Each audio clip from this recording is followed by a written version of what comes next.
was not involved in the crisis of his time, of him it can be said he never truly lived.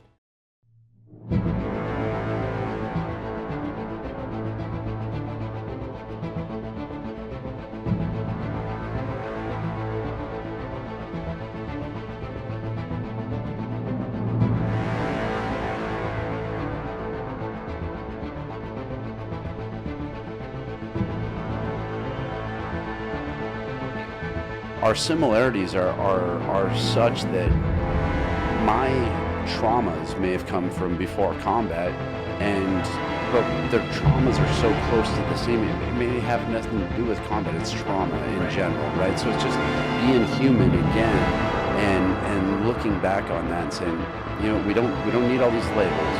It doesn't matter that you were a soldier. It doesn't matter what you did. It was, you have these traumas, and you're a human. And we need to talk.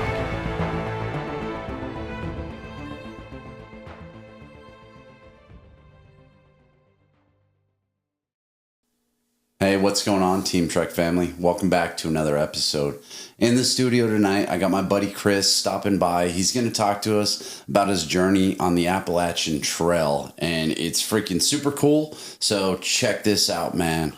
Chris, what's up? Hey, welcome to Team Trek Podcast. Hey, man. Thanks for having me, dude. No worries, Appreciate man. being here. It's great to get you out here, man. So you had a phenomenal career. You know, we call it atypical because when you were during the global war on terror, all we did was deploy and train to fight. So, you know, as we kind of talked through that a little bit, I wanted to just to catch the audience at home up. Can we just do like a real quick recap, just that 50,000 foot view? Tell the guys at home, like, hey, where you're from, you know, just your real quick story on that. But then I want to get into your Appalachian Trail story. Yeah, for sure. Well, so I grew up in a little town in New Hampshire.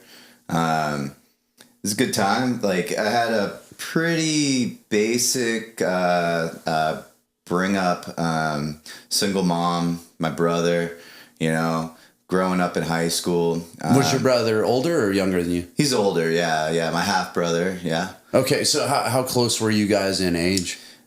He's 4 years older than I am. Okay, so yeah, he's a senior, brother. You're a freshman kind of thing? Right. I was the little brother tagging along, trying to catch up with him, you know. Cool. I wanted to do everything he was doing, you know. I know that life. I was the baby of the family, so I was the annoyance. Right. Yeah, no, for sure. So my mom worked a lot of the time, you know, trying to keep us boys, you know, together.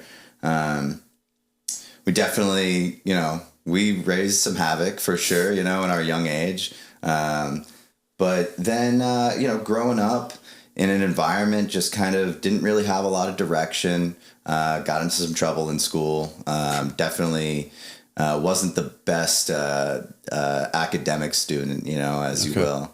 And so I saw the military as a means kind of out of that lifestyle. Okay. Yeah. What was it about the military that was attractive? I mean, just the fact that you could go get college out of it after, or was there a specific job that you were like, man, that's like Rambo, you know, I want to go do that? Right. I didn't really have a lot of direction going into it. You know, I went to the recruiter station, kind of like saw what I was available for, you know, and my recruiter was infantry. Okay. And so he definitely was trying to like, you know, come on over, brother, you know, let's be part of the family. Right, you know.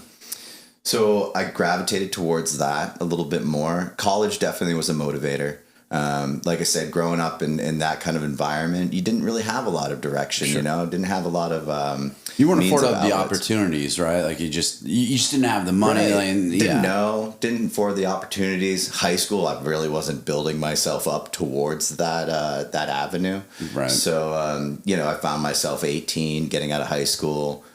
Well, no, you know, now what? You know, now what do I do? The crowds that I was going with, they weren't going in the right direction, and they just definitely weren't going in a direction where I could see myself going. Right. So I needed to get out of it. Okay. So, yeah. And so, yeah, it wasn't really like a seeking hero guts and glory at that point. It was, okay, well, you know, this is a means of some structure, some discipline. And so, yeah, that was the avenue I decided to take. Okay, so when you joined the military, was this pre or post 9/11?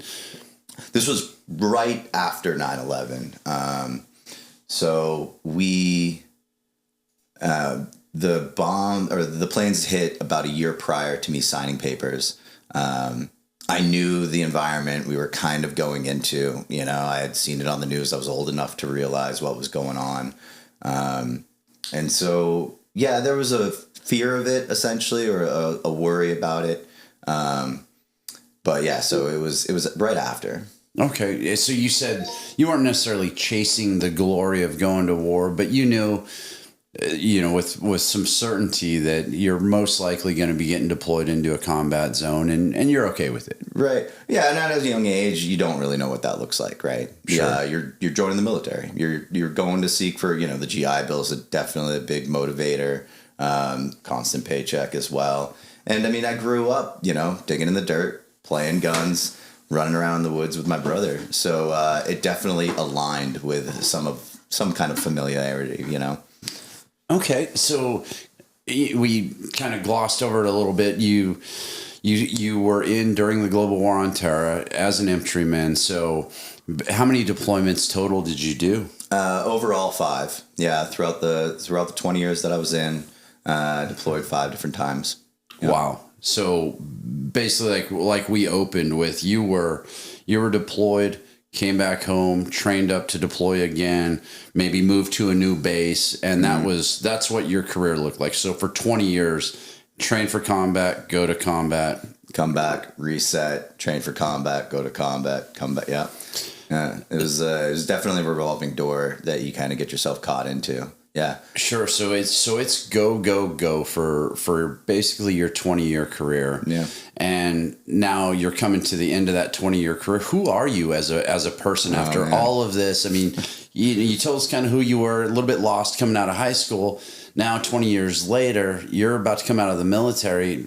Whole new world out there. Who are you? Yeah, that's a good question. Trying to figure out who you are outside of the uniform is a hard task after 20 years. I was a soldier.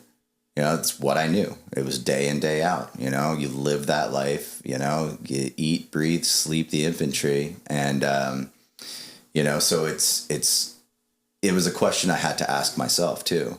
And I didn't know. I was lost, really. It was, who am I without, I am Sergeant so-and-so, sure, right? Or, I am put in a title. I'm platoon sergeant for these men, right? Mm-hmm. It's who am I just in myself? And I didn't know. I didn't know coming, or I didn't know probably until about a year out from retirement to really, and I still didn't really know. I had a good idea maybe, but. Okay. So as let's call it, you're on your search for what life's going to look like after, without the identity of being a soldier. How are you going to figure that out? Right. Like as you're seeking that, like what answers are you finding with who you are, and what is your path to figuring that out? Yeah. The path wasn't really laid out. Right. As you retire from the military, as a lot of people know, they give you a lot of options, and you have to figure out which path is right for you. In the last unit that I was in, I was with a lot of senior leaders, and I was watching them get out and going right back into the job force. And a lot of it was just like, well, I got to make money, and that's the thing. And I didn't really want to do that, to be honest. I didn't really want to go right back into the same grind of, all right, I got to make a buck. I knew I was retiring. I was going to have a little bit of cushion, coming out of the military. So let's see who I am. And so that took me into, okay, I'm going to not work for 6 to 8 months. I'm going to go out and take a road trip, pack up my things, and go find myself a little bit, spend some time enjoying my life, spend some time taking that time off and really centering myself again. About a year before actually retiring, I got a therapist, I knew I went into the Army with trauma. I know that I accumulated trauma while in the service. Sure. And I hadn't really had a lot of time to process any of that. as a lot of soldiers do, you know, especially coming out of the global war on terrorism and those constant combat rotations. Right. Well, I mean, we talked about the op tempo. When you're deployed for 12 to 15 months and you come home for maybe a month, you get a little time off there, turning in equipment and a little time with the family, but then you go right back into your train up cycle to get ready to turn around and go back. And that was the life of a soldier for the global war on terror. Right. And so, but essentially you just don't get to process the whole like, oh, well, now what? Right. Yeah. Because it's going, the op tempo so fast. Mm-hmm. And so that's why I seeked out some therapy to just try to process some of it, try to process, you know, I have an 18-year-old daughter, and during those times of always being gone in combat, that relationship diminished some, you know, sure. And so trying to figure out that piece of it as well. And so being through therapy and working on myself and figuring out that, you know, a lot of all of those things that happened during combat, during my tour and all that, they didn't define me. They were something that happened around me, right? But separating myself from being absorbing that internally as being that is a part of me helped me start to see a path forward. Okay. And knowing that I needed that time away, I needed that time to shed that identity. Still holding on to being a soldier and having those teachings, those morals, and the fiber that it comes with, but shedding the identity of I am, you know, Sergeant First Class, you know, Dumont, and doing, you know, that job. Sure. That wasn't me anymore. So who am I? And so that kind of led me into taking a hiatus from life a little bit. Took about a month to travel from different ski resorts and travel across the country and head out to the East Coast, you know, visit family, visit my mom. A little bit of a ski bum, and little family reunion / ski vacation. Okay. Yeah, lived out of my truck for a little bit, kind of roughed it. And I had planned a little bit prior to that leaving that I was going to go hike the Appalachian Trail. You know, I'd done some research and I was like, okay, well, I can go do that. And that's going to be a good opportunity to kind of be with my thoughts. So what did you know at that time? You said you did some research, but what did you know going in? Oh, well, I knew distance, that's for sure. Was that not scary? Because what you told me yesterday, 2,200 miles? Yeah. It's enough to scare anybody. Right. Yeah, it's not easy terrain either.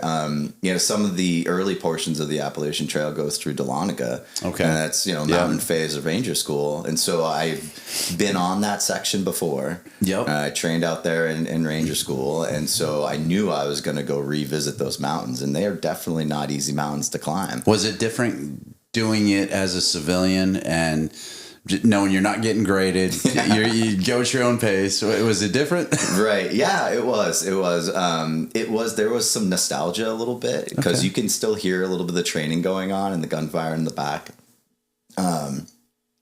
So that was kind of cool, for sure. But it definitely a different feel. I mean, you're not pushing with the rest of the team. You're not being told, hey, we're doing, 13 clicks in the morning, and so. So you said team. So are you doing this with a group of people? No, I'm saying when you are, in Ranger School, you're doing it with your team. You're pushing, along not your own pace, Okay, so since we're on the topic, how are you tackling this? Are you doing this as an individual thing? Like you're just you? Yeah. I started by myself.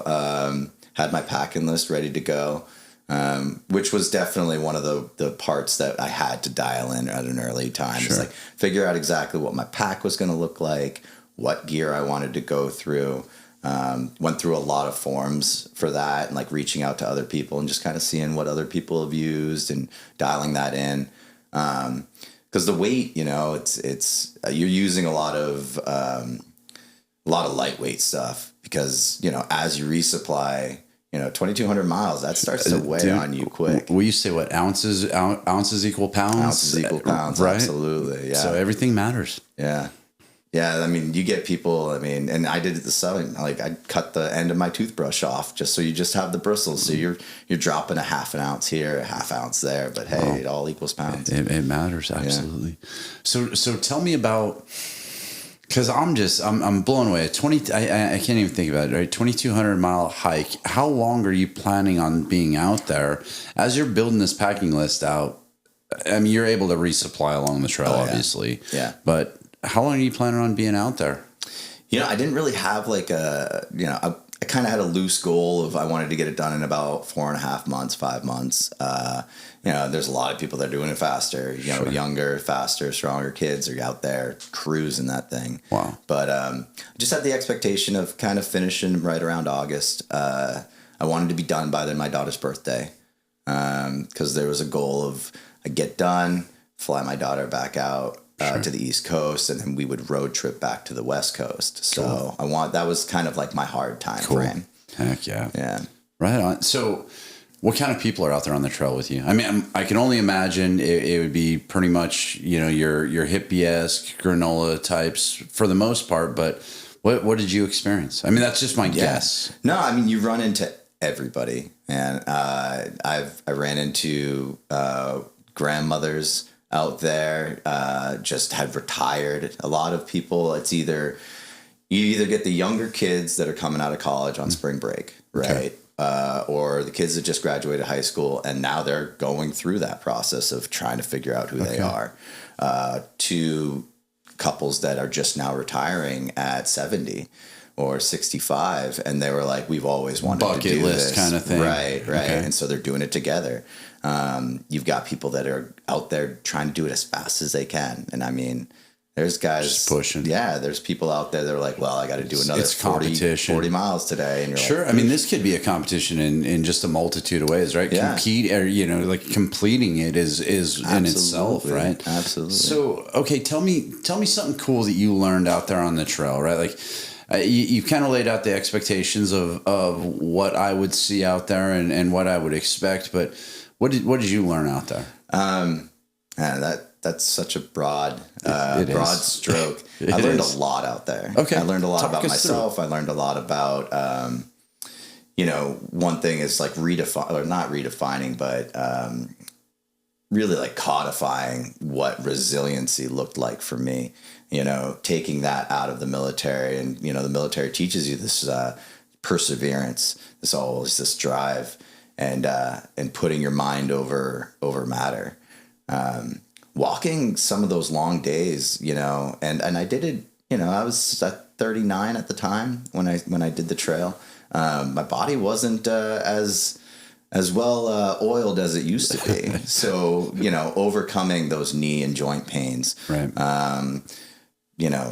I got Achilles tendonitis in Pennsylvania, and that was, and that reaffirming of, my mind I can push, right. I can push. So I learned a lot more of resiliency about myself. But then I also had a lot of time to reflect internally on what I wanted out of my life. Okay. Right. I looked at a path of either do I get done with the trail and go back into grinding for cash, right? Or grinding for wealth, right? Right, which is it's a motivator, right? Sure. Everybody, this is the way the world works. Trading your time for money, right? Yeah. And does that want to be my main goal, right? And that was the big question, right? It's like, what do I do now, and to be able to sustain myself. My daughter was turning 18. New college was right around the corner for her. Sure. So money definitely was in the back of my brain, but also I wanted to do something that would like bring me happiness and joy, right? Fill that sense of purpose. And being out there in the woods definitely helped me reconnect with nature and being like, oh yeah, like this is why we're here, right? We're here to be stewards of our land. Sure. Right. Rather than grabbing for wealth. Right. Right. And so I think that really shifted my perspective of what it meant for what I wanted to do with my life.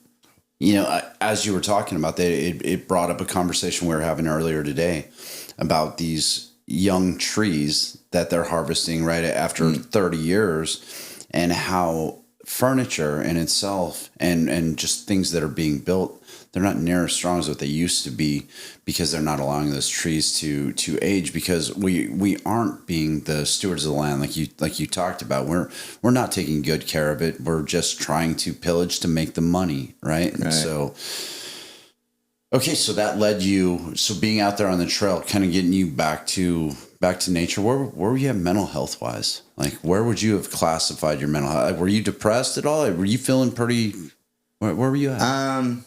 You know, that ebbs and flows a little bit while you're on trail, as it does, you know, anywhere. I wouldn't classify myself as depressed, but kind of lost. Okay. You know, a little bit. Well, you mentioned therapy about a year before you got out. So right. was this kind of providing some clarity?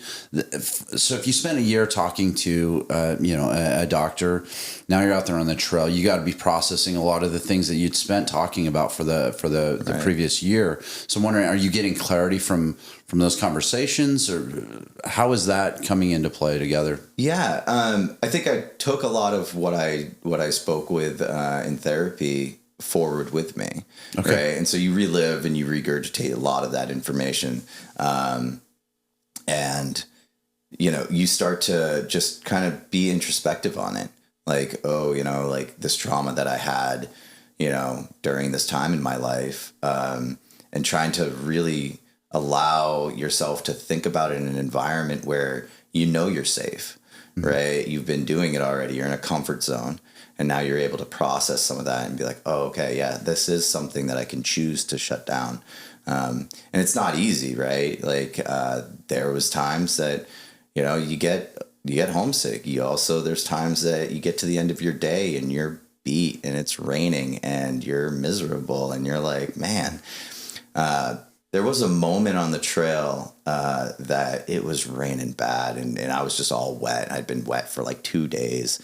And I was just mad. I was just angry. I was angry at the world, right? And I stopped in my tent, and I'm all wet, and I'm finally able to get dry again. And I'm just like, you know, I can sit here and I can be mad at the rain, but I can't change it. The only thing I can change is the way I think about it, right? The way I perceive it, right? And that was a good pinnacle moment of just being like, you can't control your environment. You can just control the way you handle your environment. I love that. Dude, I use that so often. I try to use it in every day, right? Because you're going to always be able to identify negatives in everything we're doing, man. And you can either focus on them or you can identify them and say, okay, I identify that thing, not going to focus on it. I'm going to move forward, focus on the positives until that's fixed, man. But right. I love that, bro. You can just change the way that you accept that environment, how you feel about it. It's awesome. Okay, so you're finding your place back in nature. You're finding some clarity out there on the trail. What's your future looking like?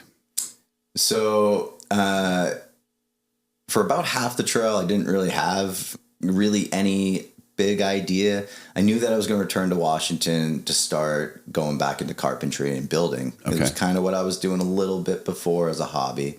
I knew I had a passion for it already. I like to build. I like to make things. I like to craft. It's just there's therapy in it. There's something about working with wood and working with my hands that just it's calming. Yeah. You know, I can kind of be in my own world. You're focused. You're hyper focused when you need to be. You get into workflow and that flow state. So I knew I wanted to do something like that, but I didn't want to go back into kind of the way that our nowadays construction is. A lot of it is time is money. Sure. Right. And you hear it all the time. Time is money. And that flows heavily into construction. Right. Mm-hmm. And also my body wasn't kind of as fit as it used to be. You know, I had shoulder surgery. I had a nerve impingement in my leg, you know, picking up heavy stuff all the time and killing my back. Right. I couldn't see myself doing it for another 25 years. Right. And so that made me want to gravitate more towards like the finer crafts of life, building furniture, doing things that are a little less impact on my body. Okay. And so about halfway through, I reached out to a buddy that I went to high school with, and he was telling me about this great furniture school And I got to talking to him about it. And so I did some research, and the school is called North Bennet Street School. All right. North Bennet Street School. Okay. Yeah. It's out of Boston, Massachusetts. Okay. And it's one of the oldest, it is the oldest trade school in America. And they've been teaching woodworking, carpentry, bookbinding, all these trades that are dying that we don't see anymore, but they're important trades for us to know. And they've been doing it for about 150 years now. They were established in 1881, and they've been going strong since. Okay, so once you researched this program, how long was it before you were accepted and able to start? And can you kind of talk us through a little bit of that? So you did the research. If you were going to tell me how to do it, where do I even start? Yeah. So when I finished the trail, I started looking into it. Got back to Washington, and it was fairly easy. I'm one of those people that once I've kind of got it in my head that that's going to be my next chapter, I go full speed, and I'm going, okay, well, let's get all of the stuff ready together. Started reaching out to the VA. I had the GI Bill, post 9/11. So I reached out to them for funding, reached out to the school for acceptance, try to figure out, costs and all that. Were there prereqs for that acceptance? Yeah. Because in each one of those programs that the school offers, they have different prereqs. So for furniture building, anything that you can show them for a portfolio. Okay. And luckily I had built some other furniture throughout just as a hobby. So I sent him pictures of that. I had about 10 different portfolio photos. And then letters of recommendation. I was working carpentry at the time, so I had some really good builders in my corner. Okay. And then I reached out to the military as well. So it's prestigious. Then they don't accept just anybody. Like you got to kind of have your stuff together and know what you're going for. Right. Yeah, they definitely make sure that you can handle the workload, because it is, you get there and you're going. You've been there how long now? So I'm still on my first year right now. I'm on my second semester of first year. It's a 2-year program. So yeah, I've got about a year and a half left still. And you're just loving every minute of it. What's an average day like? So we go in at about 8, and you just start in on your project. It depends on kind of what you're doing for that day. If there's classes, sometimes you'll go into a lecture and you'll learn something about 18th century upholstery on French Louis V chairs. Wow. Right. Okay. You'll learn how to carve a ball and claw on a cabriole leg. Does a lecture. And then you'll take those lecture notes. You can bring them back and you start implementing them into your work if you want to. And you have 5 major projects to build while you're out through the school. In the beginning, you start learning joinery. So hand joinery, cutting it all with chisel, hand planes. And then you just work through your project. You have pretty much your class notes of what you have to build and how you have to build it. You have the instructors floating around, so you can pull them in, ask them questions. They'll guide you the right way. They'll show you the right processes to how to build it. And then you just you stay until about 3. And then if you want, you can stay later, which I usually do. Yeah. Yeah, I mean... You're hooked, huh? Right. I mean, the VA is helping me pay for an education. If I'm, it's a good education. Spend as much time working on that, Right. Dude, I love the idea of that program. We're going to have to definitely put some links, help our viewers at home out with some of that research, because as you're describing that program, it sounds amazing. Where's the potential for your growth? Where are you seeing yourself in 5 years, 10 years with this furniture making? I mean, what's the mindset looking like? Yeah. So I have multiple. The great thing about this school is that it's not just like, okay, you've taken the furniture building, you're just gonna go build furniture for some guy. Yeah. Right. You have so many different avenues. I was thinking I kind of want to gravitate towards teaching while also building furniture as like my own independent business. So that way you have those two different streams of income coming in. Okay. I can teach people and forward these lessons down the road, teach how to build sustainable furniture, stuff that's going to last 100 years, if not longer, if you build it right. And then also building beautiful pieces for people, you know, kind of on their dime, right? Like, Yeah. you know, when you get a client who says, you know, I want this giant office table, you know, this is my budget, and you go, well, this is what I can do, Right. and let me create your image or create your dream table. You know, let's do it. And the sky's kind of the limit with the skill sets that you get out of this school. Wow. Yeah. No, man, it sounds incredible. And it really does. As we talk about that transition from the military, a lot of dudes in the military, at least in the infantry, at least in special forces, they seem pretty good with their hands. I'm not saying everybody. You still got your chuckles out there that, couldn't change a door lock. But for the most part, dudes like working with their hands that are in the military. So I think this is a good option. I really do want to be able to connect the guys and gals at home with this program. So we'll definitely have to get them lined up. Plus, I hear cool things about Boston. What's it like living out in that area? It's good. It's a new experience being out in the city. I usually lived in like a suburban or rural area before that. Never lived, Tacoma, Washington, I think was like the most city that I lived in. And so moving into Boston's a little bit of growing pains. The culture is great though. When I first got there, I was over the moon with the food. Because, I mean, just the options. Yeah, options are great. I live in the North End, which is like the heart of the Italian area.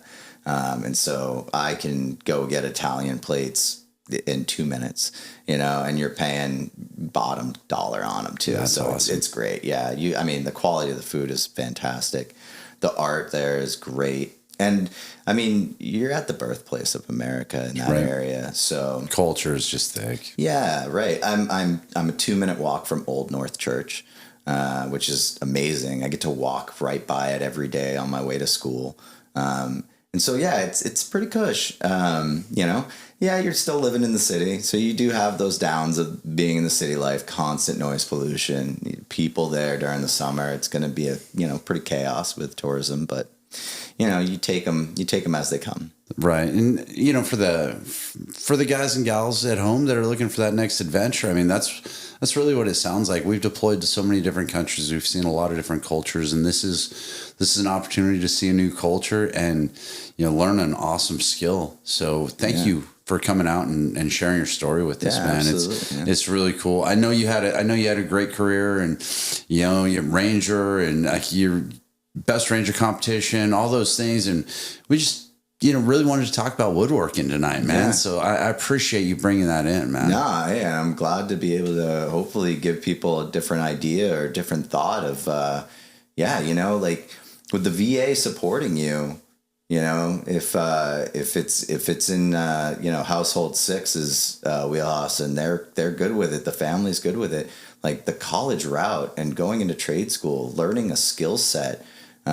It's not only like a financially smart idea because they do pay for cost of living. Yeah. But it's a therapeutic outlet as well while you're going through it. You're not just putting yourself back into a grind of now you're going to have all this coursework of college, or you're going into being a project manager or something like that. You're not just going right back into the workforce. You're kind of taking a knee a little bit, figuring out who you are, getting that therapy in you, and making a living doing it too. So it's kind of nice. Yeah, dude, I love it. So I know you're not a big social media guy. Are you going to start putting your furniture, your creations up somewhere where we could see them? Yeah. That's a part of me. I'm very old school when it comes to a lot of that stuff. I went off social media, kind of do things a little bit more analog. But yeah, I know that is the way of the future. And I do understand that if I need to get my name out there, I definitely need to switch back onto it. I need to promote myself a little bit more. So yeah, once I get up and running, I'll be able to share a lot more. Okay, cool. So for the viewers at home that need to reach out to Chris, if you know him, just reach out to Team Trek. We'll put you in contact with him until he gets his social media created, and then we'll get you connected that way. Appreciate that, man. Heck yeah, man. Anything we can do to help support you and help support soldiers that are transitioning, man. I mean, that's what this is about. Just giving people opportunities to see something else. Give it a try. Like you said, it's free money. You're a trust fund baby now. You've retired from the military. Enjoy it now. Go and enjoy those benefits that we've earned. So yeah. And I'd look forward to coming and helping out with Team Trek too. If you ever need somebody to teach a class or anything like that, man, I'm on board. Absolutely, man. Appreciate the opportunity. Thank you, brother. We will definitely have you back. So thanks, man. Thanks, Chris. Appreciate you, man. Take care. All right, bro. Cool. That was excellent.